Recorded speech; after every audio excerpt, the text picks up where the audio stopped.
version instead of giving you actual factual proof that it's not about segregation. Anyways, I love you. If you're confused about what's going on with Trump's executive order on segregation, let me explain. Although Trump did sign an executive order to remove a prior ban on segregation, the Civil Rights Act of 1964 is still in place, which means it is still illegal to segregate a protected class. However, the reason this is such a huge deal is because the federal government is in charge of enforcing the Civil Rights Act and investigating civil rights violations. By Trump signing this executive order, he is making it loud and clear that the federal government does not intend to do their part in enforcement or investigation. Effectively, what he's done is made it known to businesses that they don't need to abide by the Civil Rights Act because the government won't enforce it.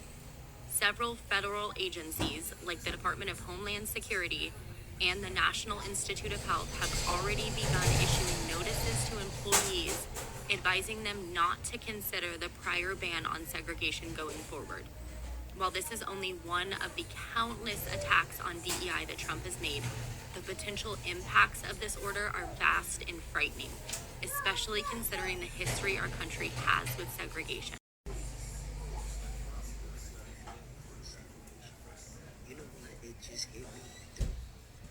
Me personally, I'm pissed. I think it's fucking stupid, and I will actively boycott my places that I'm supposed to be allowed to go to. And as long as I will be accepted in the other side segregate, like, if black people will accept me in their spaces, that's where I'm gonna go. That's where I'm gonna spend my money. But again, only if I'm accepted, because I'm not one of these people that's trying to be somewhere that, I don't belong. I'm not trying to impede on people's spaces. You feel me? But like, if I'm accepted, if I'm invited, that's where I'm going. And if I'm not invited and I have to go to the white side of everything, bitch, I'm staying home. I'm not going. Oh my God. I really, truly hope it doesn't come down to, like, that. I really hope it doesn't. But, like, I ain't going nowhere if that's where that's fucking going. Just saying. That's how I view it. That's how I feel about it. White people, don't come onto the internet and start crying and moaning when you get kicked out of black businesses. Okay? I don't want to hear it. When you walk into an establishment that's owned by a black woman or a black man, and they say, no, I'm sorry, you're going to have to leave. And then you ask why, and they say, because we don't serve your kind here. I don't want to hear about it. I don't want to see your tears. I don't want to see the police being called. I just don't. I'm not here for it. Because I don't feel sorry for you. In fact, it's going to be fun. It's going to be fun to watch. So if you still stand for Donald Trump and his little stunt on wanting to bring segregation back, perfect. What's good for the goose is good for the gander, right? So you walk your ass into a black establishment, and the moment they look at you and they say, hey, white girl, hey, white boy, skedaddle, you got to go. Don't come crying. Segregation is no longer illegal. Dude, when are people going to realize his idea of making America great again is de-evolving us? Like, literally. He wants more manufacturing. That was the industrial age. We are in the technological age now. We've moved on. He wants to go back, and that's very clearly visible as Trump made segregation not illegal in federal contracts and is blaming it on DEI. Dude, that's just straight up racism. And before MAGA says it's not, segregation is racist. It's racist. And we're going to drive it over to your house. My house? Yes, your house. We're going to drive it over there and park it overnight. And then tomorrow... Oh, man, not my house! Okay, so I have seen some really, really great think pieces and narratives and jokes about this whole segregation thing. But I wanna be able to let you know that the whole segregation thing has nothing to do with black people and has everything to do with white people. Follow me, okay? So it reminds me of Toni Morrison, who is my favorite author. She is a black author, but she is my favorite author, period. And she was being interviewed by a white woman. And essentially the white woman asked, like, when are you going to elevate your writing and include the white perspective in it, like, or the right, or the white gaze in it, as she would say. And Toni Morrison replied that, I'm not. Because Toni Morrison believed that her books could be read by everybody, but she wrote her books for black people. And if you're not a part of black culture, there are certain things within our culture that mandates explanation so that those that are not a part of our culture can understand it. Toni Morrison took that out of her writing. So she said, if you get it, you get it. If you don't, then you don't. But I'm only writing through the black lens for the black experience and the black gaze. That is it. And so when the lady asked that question, Toni Morrison said, I'm never going to do that. And the reality is that black people live very, very full lives, and white people aren't even a thought. Like, black people tend to live their lives in a way where we do not think about what white people are doing. And that is very true, it is very factual. A lot of black people only interact with white people because they go to work with them, right? So if they do not work with white people and you're black, how many times are you socializing with white people outside of work? For a lot of black people, you don't really socialize a lot of times at work, after work, with white people. And so when you have that reality, then it begs for you to be able to go down a line of questioning, right? Which is, what is the issue with segregation? And I've seen some white people on here that was like, white people should be saying that segregation is bad. And the reality is that no, that's not really the problem, right? Because the problem is that we were separate and not equal. That's the problem. It was the maltreatment. Because the reality is that we are no longer segregated, but yet we are still mistreated. We still are not offered the same amount of opportunities. We are still not paid the same rate. We are still not afforded the equality of it. So what white people did was, okay, fine. We will desegregate. It's fine. But once black people entered these spaces, we were still being mistreated. And so the question could actually be, if we had equality, right? If we had equal access to buying land, equal access to be able to garner wealth, equal pay, and we were never desegregated, would desegregation actually be necessary? And there is when you take a look at what was happening with the Tulsa riot, is the fact that black people were equal and separate, right? They had land, they had businesses, they were accruing wealth. It was the wealthiest black community. And white people who were not a part of the community, very much separate, and yet we are equal, right? They have banks, they have people that build, they have people that, grocery stores, they have houses, they have neighborhoods, they have milkmen, they have mailmen. White people have their own neighborhoods, white people have their own businesses, white people have their own groceries, white people have their own things, separate but very much equal. And white people looked over and said, what are they doing over there? And bombed it. Right? Because otherwise, if black people continue on prospering on their own, why would any black person say, I need to be over there? There's an argument for that. And so then when you look further, taking a look at desegregation, right? Whose lives improved due to closer proximity of white and black people? White people. Their lives improved. Their logic improved. All of a sudden, they begin to be enlightened on the reality of the fact that they themselves were lied to.